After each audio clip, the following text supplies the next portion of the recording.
The Albanese government is withholding freedom of information requests. Now, they do say, the old saying is that knowledge is power, but we don't really know much about what that saying really means unless we analyse it. And you've probably heard the term insider trading before. Isn't that dealing with hidden knowledge? Let's examine this a little bit closely about where the freedom of information request goes and how that impacts power itself. Here's an article that's appeared in The Age today under the title of Secretive Albanese Government Goes Backward on Transparency. And if we look a little bit more closely at the article itself, it's really quite interesting as to what the outcome is that they're actually trying to portray. Let's just take a closer look at what this article actually does say at the moment. First of all, the Parliament had met for under the newly elected and greatly increased majority for the Labor government for this particular parliamentary cycle, which is numbered 48.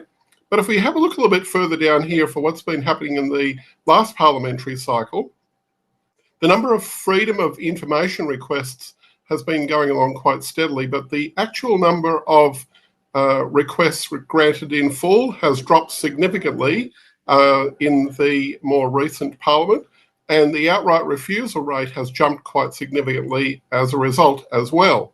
But it is quite an alarming drop in actual FOI requests compared to what it was when it was previously under the Liberal government only just a few short years ago. So just to clarify, what they're also trying to do here is use non-disclosure agreements in order to stymie some of these particular requests so that they can flatten out any particular policy requests that are still yet in consultation.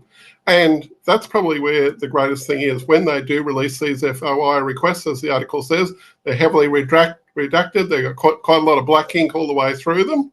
But as you can see, it's quite a very significant drop in FOI requests being granted, particularly at the parliamentary level right there in Canberra.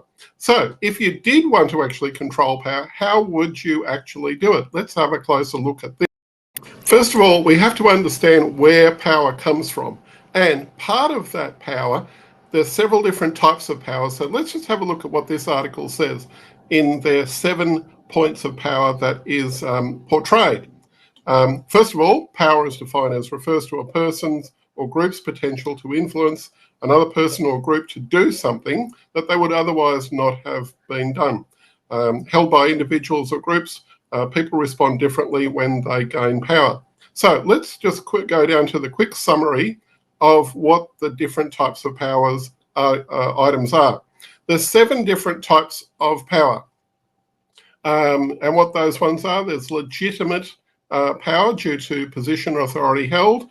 There's also reward power due to control over rewards, coercive power due to control over punishments, expert power due to control because of knowledge, skills, or expertise.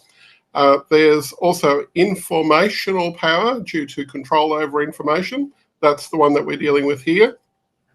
And finally, there's also referent power due to control because of subordinates respect, admire, and identify with the leader. And finally, persuasive power due to the ability to use logic and facts to persuade. Actually, I would argue that that's usually using emotion rather than logic and facts. But what we're more interested in here is looking at where the power comes from directly because of using informational power and anything related to that informational cycle and where it comes from. And also here, we're working here in the parliamentary cycle. So if the Albanese government is getting the power here from the advantage of FOI requests, this is where it actually stems from, is expertly using it that way. What can we learn from this in business? Probably a lot of things, I guess. But that's what I believe the biggest thing here is, what's the reason behind all of this and what's the goal behind all of this? I'd be interested to hear what your comments are. This is an interesting topic.